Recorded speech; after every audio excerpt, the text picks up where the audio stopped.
क्या स्वभाव है इसका? यही ना, इसका पेट कभी भरता नहीं। सुरसा हनुमान जी महाराज को खाना चाहती है। क्यों खाना चाहती है? मैं तेरे से वायदा करता हूं, मैं राम काज के लिए जा रहा हूं, मुझे उस काम को अवश्य करना है, मुझे जाने दे।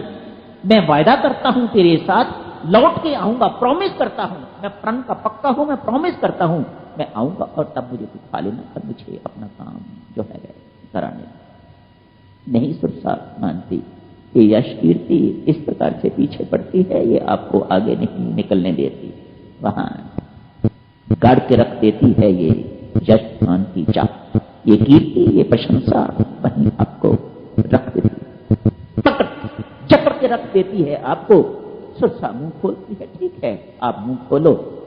हनुमान जी महाराज बड़े होते जाते हैं और बड़ा मुंह करती है कीर्ति। इसका तो मुंह कभी पूरा भरने नहीं वाला, तो खूब फैलाती जाएगी अपना मुंह। कीर्ति है ना, खूब फैलाती जाएगी हनुमान जी महाराज, उतने ही और बड़े होते जाते हैं।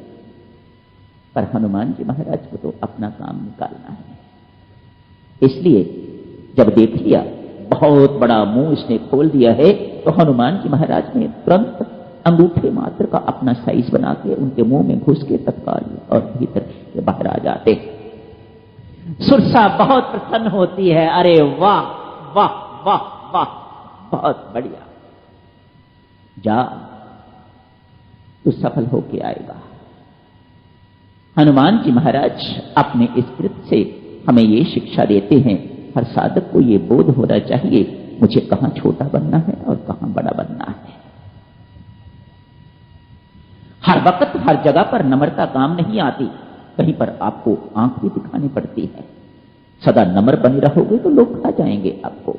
ये यश कीर्ति करने वाले, प्रशंसा करने वाले लोग आगे पीछे घूमते रहेंगे, यदि इनको आंख नहीं दिखाओगे, तब इस प्रकार से नहीं करोगे तो ये तो खा जाएंगे आपको। इसलिए हर वक्त नम्र नहीं बने रहना। हनुमान जी महाराज यहां ये शिक्षा देते हैं। सुरसा से छुट्टी होती है, आगे एक और राक्षसी खड़ी है। यहां पर लगता है हनुमान जी महाराज आकाश मार्ग से चलने लग गए हैं। वह इनकी छाया को पानी में देखती है और ऊपर उभरती है, इनकी छाया को पकड़ लेती है। छाया को पकड़ के इनको नीचे उतार लेती है। बड़ी बलवान है छाया, अर्थात अहम, अहंकार, नीचे खींचती है। हनुमान जी महाराज अहंकार का नहीं, ये तो मान रहे थे, उनमें अहंकार क्लेश मात्र भी नहीं है। पर ये सिंह की नाम की राक्षसी राहु की मां है, ये इन्होंने नीचे उतार लेती है। ये फजूल में मेरा टाइम जाया कर रही है, बहुत बातचीत उससे नहीं करते, उसको मार देते हैं हनुमान जी महाराज और आगे चलते हैं।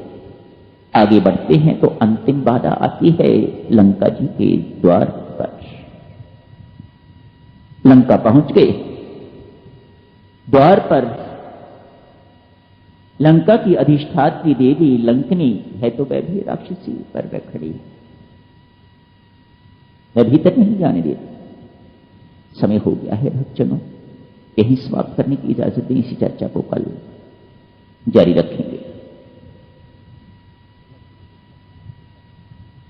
लंकनी को बहुत लाभ होता है हनुमान जी महाराज से, कल करेंगे चर्चा भक्तजनों। आज यही समाप्त करने की इजाजत दें, समय हो गया है। परसों बहुत बातचीत हो नहीं सकेगी, मेरे लिए तो कल का ही दिन है, तो हनुमान जी की यात्रा कल समाप्त करेंगे। साथ ही एक और चर्चा की आवश्यकता मैं प्रण कर चुका हूं, किसी से वायदा कर चुका हूं कि वह चर्चा चाहे थोड़े समय के लिए हो, करनी है। कल का ही समय है, तो कल दोनों चर्चाएं परमेश्वर कृपा करें ये समाप्त हो सकें। अंकुश रहे थोड़ा तो संभव है समाप्त हो जाएं। चर्चा है जिसकी होगी, एक तो ये हनुमान जी अपनी यात्रा किस प्रकार से पूर्ण करते हैं, इसके बाद 2 ही सिद्धांत है ना, एक तो है कर्म सिद्धांत, साधना का मार्ग, और दूसरा है शरणागति का मार्ग। परमेश्वर किस पर कृपा करता है, ये कौन निर्णय लेता है?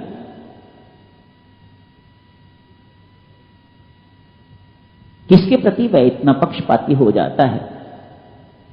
परमात्मा की कृपा अकारण है, अहेतुकी है। क्या अभिप्राय है इससे?